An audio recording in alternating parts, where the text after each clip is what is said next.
Have you ever bought a piece of clothing from like somewhere like H&M or something that you really liked in the store but never wore again?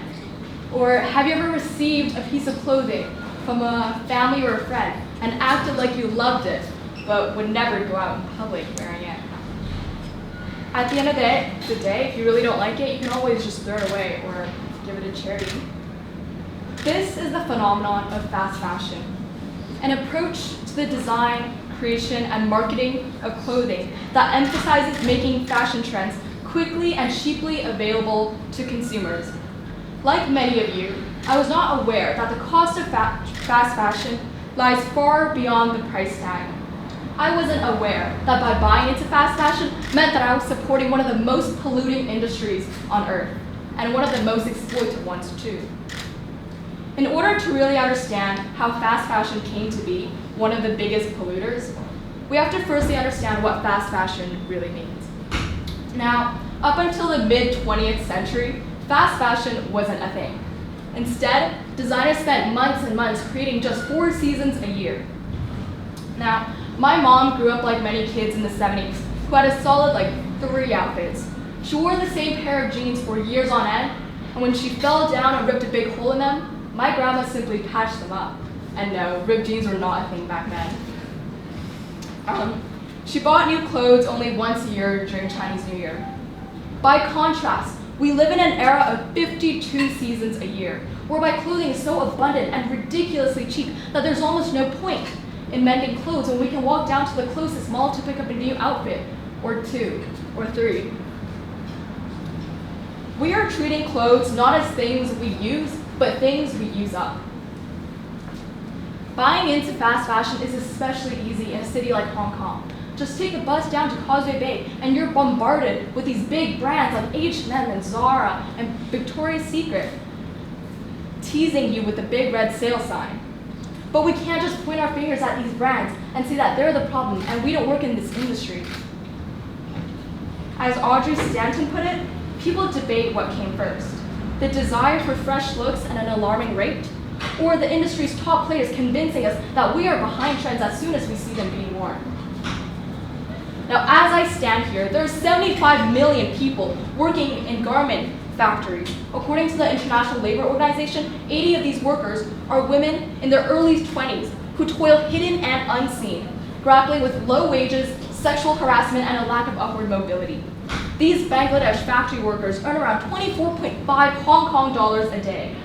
The government wage board suggests that they need 3.5 times that amount in order to live a decent life with basic facilities.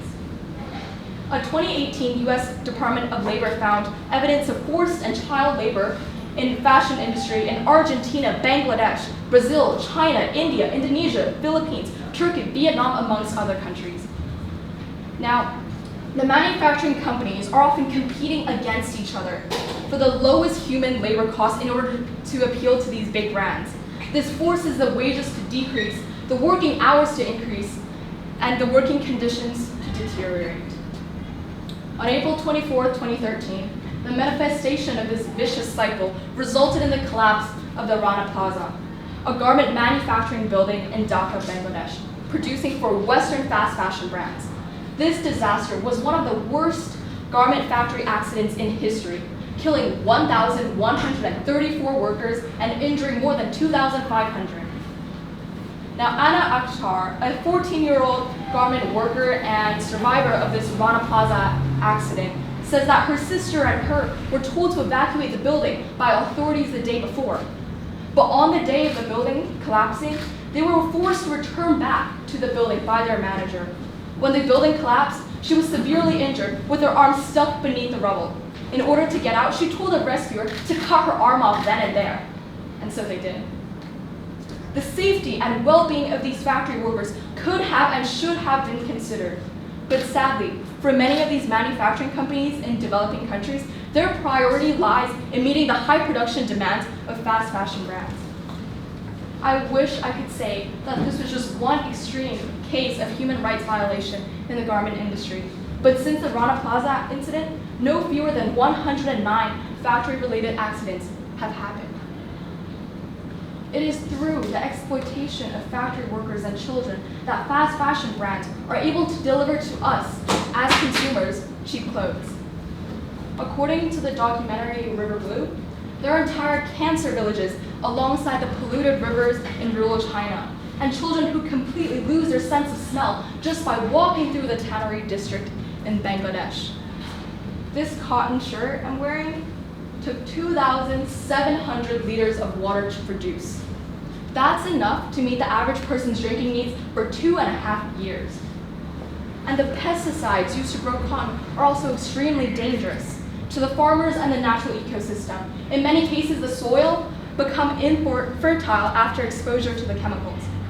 In China, where almost everything is made, it is estimated that 70% of the rivers and lakes are contaminated by the 2.5 billion gallons of wastewater produced by the textile industry. There's a really sad joke about how you can predict the next season's it color simply by the river of the factories near China. Near China's factories, yeah. The dyes used in manufacturing t-shirts often contain cancer-causing chemicals such as lead, mercury, and chromium. This is not only extremely harmful to the workers, but also harmful to the consumers who place the clothes against the largest organ of the body, the skin. Now, when I first heard of the astonishing environmental factors of the fast fashion industry, I thought it was just the waste that was a problem, which in theory could be solved if we just donate our clothes instead of dumping them, right? But as I started researching about this issue, I realized that every single stage of the fast fashion cycle negatively impacts the environment. The toxic waste that these factories produce often end up in drinking water, farming water, and rivers, killing ecosystems and destroying communities. In Hong Kong alone, 10,000 garments are thrown into the landfill every hour. Most of these clothes are non-biodegradable and last for more than 200 years, releasing toxic chemicals into the air. It is quite appalling to know that these detrimental impacts of fast fashion are nowhere to be seen by the consumers in developed countries like us, paying almost nothing compared to the developing countries who pay for the rest of it with their ecosystem, their health, and in many cases, their lives. In the documentary, The True Cost, Lucy Siegel effectively sums it up. Fast fashion isn't free. Someone, somewhere is paying. As much as we may want to, we cannot eliminate fast fashion immediately. But this isn't a hopeless battle. We are the consumers, which means that we are the driving force behind this industry, and what we do counts. After watching documentaries and researching about this issue, I've adapted my life to become a more ethical consumer, and here are some things that we can all do instead of supporting fast fashion. Now, firstly, we can redefine the act of gift giving. Your appreciation towards someone does not need to be expressed through materialistic items. Last year, my best friend stayed up until 3 a.m. to knit me a stuffed animal, and it's probably the best present I've ever received, along with a handwritten birthday card and dim sum. Thrifting is another great option because you're giving the discarded clothes another chance of life, and you're not increasing the demand for fast fashion. Moreover, with the convenience of social media and ads in our modern day world, no longer will you have to go thrifting in person if that's not something you're into. Apps like Carousel allow you to buy and sell almost anything, and often much cheaper than your average in-store price. Support ethical clothing brands. They're often much more expensive than fast fashion, but that's because they're able to deliver fashion with integrity towards the environment and their workers. Plus, the quality is better controlled, which means you'll get higher quality clothes that can last longer. Always reuse your clothes as rags or hair towels. If they're still in good condition, you can either sell it or donate it to your local homeless shelter. Now, I know that being an ethical consumer isn't easy. It will take some adjustments. Most of my clothes in my closet are from fast fashion brands. But I urge you all not to give up on this concept just because it's hard to hear. This is a problem that we are all responsible for, but luckily we also have the power to change. After all, your money is your vote. And together, let's vote against the exploitation of garment factory workers and the detrimental effects on our environment. Let's vote against fast fashion.